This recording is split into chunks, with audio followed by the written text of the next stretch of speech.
तो दोस्तों नमस्कार, जय भीम। मैं संजय माहित। जिस तरह से जानते हैं, लगातार आपको बता रहे हैं कि बामसेफ लगातार मूल निवासियों भारत के 85% के लिए लगातार वह जो है काम करी है। इसी बीच हम बात करें जो नागपुर में बहुत बड़ा आंदोलन हुआ था, उसको लेकर जो स्वतंत्रता सेनानी आप साथ में देख रहे हैं, जिन्होंने लड़ाई लड़ी, उस सीतामढ़ी में आए हुए सभी लोगों को आज भव्य तरीके से उनको स्वागत किया गया है, उन्हें अभिनंदन किया गया है कि आप ऐसे ही लड़ते रहिए, हम आपके साथ हैं। और आगामी जो 4 क्रमबद्ध में जो कार्यक्रम है उसके लिए क्या क्या तैयारी हो रही है, हमारे साथ चैनल पर बने रहे और देखें कि क्या क्या तैयारी हो रही है। आज जो सीतामढ़ी जिले से यहाँ से जो कार्यक्रम हुआ और यहाँ से जो पदाधिकारियों द्वारा तय हुआ कि जाने के लिए नागपुर जो हमारे आदरणीय बावन मिश्राम साहब द्वारा आरएसएस के कार्यालय का घेराव करने का निर्णय लिया, वो देश के प्रथम भारत मुक्ति मोर्चा और बहुजन मुक्ति मोर्चा और बीएमपी बहुजन मुक्ति पार्टी द्वारा देश के सबसे प्रथम व्यक्ति अटैक करने वाला है, उसका नाम है आदरणीय बावन मिश्राम साहब। आज की जो भी पार्टियां हैं वह तो आप जान रहे हैं कि पार्टियां में क्या है। जो भी पार्टियां बनती है वह केवल अपने स्वार्थ, अपने बाल बच्चे परिवार के लिए विधायक एमएलए एमपी होते हैं और गैस एजेंसी और पेट्रोल एजेंसी तक होते हैं, अपने मूलभूत समस्याओं के लिए आवाज़ नहीं उठा पाते हैं। जैसे हमारे लोगों ने आज जज में नहीं है, आरक्षण हमारा खत्म किया जा रहा है, जातीय जनगणना नहीं हो रही है, इन सारी मुद्दाओं को लेकर हम बावन मिश्राम साहब ने आरएसएस के कार्यालय के नागपुर में घेराव किया गया था। यो हमारे देश से जो भी लोग गए थे वहाँ पूरे देश और विदेशों में लोगों ने इसकी चर्चा फैल गई और सारे पार्टियों में हलचल मच गई कि बावन मिश्राम ही एक पार्टी ऐसी है, उनकी मोर्चा है जो आरएसएस को मात दे सकती है। सारे लोगों में हलचल मचा हुआ है। वहाँ जो लोग पहुँचे, बहुत सारे लोग पहुँचे और वहाँ के जो 5 तारीख तक पहुँच गए लोग, उनकी ही प्रदर्शन में इतनी भीड़ हो गई, जो सरकारी एजेंसी पुलिसों द्वारा उनकी बस और सरकारी बस और प्राइवेट बस खचाखच भर के पार पूरे जेल को भर दिया गया, उसके बावजूद भी लोग कम नहीं हो रहे थे।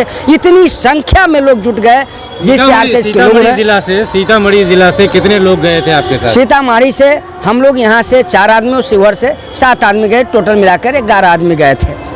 11 आप लोग वहाँ गए और आए, क्या लगा कि क्या आरएसएस के जो है कार्यालय का घेराव करके क्या आगे आने वाली जो रणनीति है उसको तय कर रहे हैं क्या आप लोग? निश्चित रूप से हम लोग 24 में आने वाले लोकसभा के चुनाव को रोकना चाहते हैं और एक बावन मिश्राम साहब ही बहुजन मुक्ति पार्टी और भारत मुक्ति मोर्चा है, बहुजन मुक्ति मोर्चा है जो मात दे सकती है। अन्यथा कोई ऐसी पार्टी नहीं है हिंदुस्तान में जो उसको मोर्चा दे सकती है। इसलिए कि सारे में ब्राह्मणवादियों का बोलबाला है, ब्राह्मणवादियों घुसा हुआ है, तो जिसके साथ आप खाएंगे, जिसके थाली में आप खाएंगे, उसका विरोध आप नहीं कर सकते हैं। एक बावन मिश्रा आदरणीय आप अशेषर राय जी, ज़मीन पर आप वर्क करते हैं और लोग आपको ग्रामीण का नेता समझते हैं, क्या लगता है ग्रामीण में क्या असर है आपके नागपुर दौरे का? नागपुर दौरे के पूरे हिंदुस्तान में, देशों विदेशों में और भारत में सारे लोग जगह आ गया है कि नहीं, बावन मिश्राम साहब का ही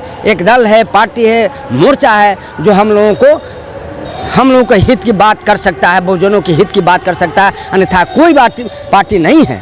मैं ये कहना चाहता हूँ कि 24 का जो चुनाव होने वाला है वो भारत के जितने भी लोग हैं, दलित, पिछड़ा, माइनॉरिटी, सभी लोगों की इज्जत और प्रतिष्ठा का सवाल है। लोगों को एकजुट हो करके ये जो ब्राह्मणवादी सरकार है, पीछे जो आरएसएस चलाती है, इस सरकार को, उस सरकार को उखाड़ फेंके। क्या माहौल था उस दिन का, जिस दिन जो वहाँ जितना मिश्राम साहब नहीं सोचे थे, 1 लाख 1.5 लाख लोगों की कल्पना किए थे, लेकिन वहाँ 2.5 लाख 3 लाख लोग पहुँचे हुए थे। जेल में जाने वाले हम भी थे और मिश्राम साहब भी थे, मतलब हजारों हजार की भीड़ जेल में गए थे वहाँ। जी, तो क्या लगता है वहाँ पर कई सारे लोग जेल गए, हमारे आंदोलन में भी जो लगे, वहाँ के जो स्वतंत्रता सेनानी थे, जो लड़ाई लड़ रहे थे, उनके प्रति क्या रुझान था वहाँ के लोगों का? मतलब इतना जोश था लोगों में कि हम लोग तो उसको हंसी मजाक कर रहे थे, मतलब कोई हम लोग के चेहरे पर कोई शिकन नहीं था। हंसते हंसते हम लोग जेल जाने के लिए तैयार थे, मरने मारने को। यहाँ तो संविधान के दायरे में सारी बातें होती है, यहाँ तो मरने मारने की कोई बात होती नहीं है। हम सभी लोग खुशी से सारे जितनी भी गाड़ियाँ आई सभी गाड़ी को भर दिए। अंत में वहाँ का कमिश्नर कहा कि भाई अब मेरे पास गाड़ी नहीं है, अब यहीं पर रोक दिया जाए। सर क्या लगता है कि इस तरह की पॉलिटिक्स से क्या नहीं लगता है कि ये पार्टी भी अपने आप को आगे करने के लिए 2024 में बेहतर प्रदर्शन के लिए इस तरह का माहौल बना रही है? सबसे पहले इस चैनल पर आने के लिए आपको धन्यवाद देता हूँ, जो मौका दिए हैं। अब रही बात कि हम लोग जो नागपुर जो गए थे, आरएसएस कार्यालय जो घेरे थे, उसमें 2-3 मुद्दा था कि हम संविधान के दायरा के तहत हम कानपुर में, हरियाणा में मीटिंग किए, वह प्रशासन होने नहीं दिया। ये आरएसएस के लोगों द्वारा वह जो है सो हमको निरस्त कर दिया गया, जिसके विरोध में हमारे बावन मिश्राम साहब यह तय किया कि बाप बेटे को घेरने से अच्छा है कि उसको दादा को घेरा जाए। उसके तहत उसका दादा जो है मोहन भागवत झा, जो आरएसएस का कमांडर है, उसको घेरा जाए। उसी के परिणाम स्वरूप हम लोग नागपुर में 3.5 लाख आदमी पहुंचकर जेल से लेकर के सारे जगह नाकाबंदी कर दिया। अंत में वहाँ की पुलिस खामोश हो गई और सारे के सारे यह मैसेज पूरे दुनिया से चला गया, मैंने दुनिया में चला गया। क्या है मिशन क्या है? मिशन अब हमको करने। और मुद्दा मेरा जो जातीय आधार जनगणना नहीं हो रहा है, ये मुद्दा सब था। ईवीएम से इलेक्शन होता है, ये भी मुद्दा था, इसके विरोध हम लोग कर रहे हैं।